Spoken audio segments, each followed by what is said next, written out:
50 ವರ್ಷ ಸರ್. ನೋಡಿ, ಪರಮೇಶ್ವರ್ ಅವರು ತಮಗೇನು ಅನುಕೂಲ ಇದೆ ಅದನ್ನು ತಗೊಳ್ತಾರೆ. ಈಗ ರಾಹುಲ್ ಗಾಂಧಿಯವರು ಖರ್ಗೆಯವರ ಮೇಲೆ ಟೀಕೆ ಮಾಡುವಾಗ ಹಿಂದಿನ ವಿಚಾರಗಳನ್ನು ಎತ್ತಿ ಟೀಕೆ ಮಾಡ್ತಾರೆ. ಇಲ್ಲಿ ಕಾಂಗ್ರೆಸ್ನವರು ಹಿಂದಿನ ವಿಚಾರಗಳನ್ನು ಈಗೇನಾದರೂ ಅಭಿವೃದ್ಧಿ ಆಗಲಿಲ್ಲ ಅಂದರೆ ಬಿ ಜೆ ಪಿಯವ್ರು ಮಾಡಿದ್ರಾ, ಬಿ ಜೆ ಪಿ ಸರ್ಕಾರದಲ್ಲಿ ಹಿಂಗಾಯ್ತಲ್ಲ ಅಂತಂದು ಯಾರು ಅಂತಾರೆ? ಇವರೇ ಅಂತಾರೆ. ಈಗ ಅನುಕೂಲ ಸಿದ್ಧವಾಗಿ ವಾದವನ್ನು ಮಾಡ್ತಾರೆ. ಮತ್ತು ಇದೆಯಲ್ಲ, ತುರ್ತು ಪರಿಸ್ಥಿತಿ ಇದೆಯಲ್ಲ, ಇದು ನಮ್ಮ ಪ್ರಜಾಪ್ರಭುತ್ವದಲ್ಲಿ ಒಂದು ಕಪ್ಪು ಚುಕ್ಕೆ, ಬಹಳ ದೊಡ್ಡ ಅನಾಹುತ.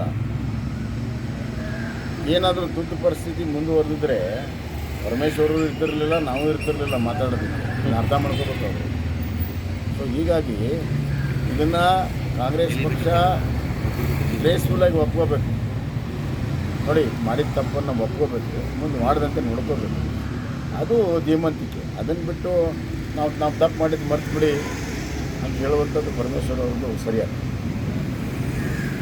ನೋಡಿ, ಯಡಿಯೂರಪ್ಪನವರು ಎರಡು ವಿಚಾರ ಇದೆ. ಯಡಿಯೂರಪ್ಪನವರು ಒಂದು ಶಕ್ತಿ ಇದೆ. ಅವ್ರು ಪ್ರವಾಸ ಮಾಡಿದಾಗೆಲ್ಲ ಸ್ಫೂರ್ತಿ ಬರುತ್ತೆ. ಎರಡನೇದಾಗಿ ಪಕ್ಷದ ಬಗ್ಗೆ ಅವ್ರಿಗಿರುವಂಥ ಅಪಾರವಾಗಿರುವಂಥ ಒಂದು ಕಾಳಜಿ. ಯಾವಾಗ ಪಕ್ಷ ಕರಿತಿದ್ರು, ಅವ್ರಿಗೆ ಕರೆ ಕೊಡ್ತಿದ್ರು, ಆವಾಗ ಆ ಕೆಲಸವನ್ನು ಅವ್ರು ಮಾಡಿದ್ದಾರೆ. ಈ ಬಾರಿ ಸ್ವಯಂಪ್ರೇರಿತವಾಗಿ ಮಾಡ್ತಾರೆ. ಅಮಿತ್ ಶಾ ಅವ್ರು ಬಂದು ಹೋದ್ಮೇಲೆ ಪಕ್ಷ ಸೂಚನೆ ಇದೆಯಾ ಅಂತ? ಇಲ್ಲ, ಅದು ಚಿಂತನೆ ಭಾಳ ದಿವಸದಿಂದ ಇತ್ತು. ಕಾಕತಾಳಿ.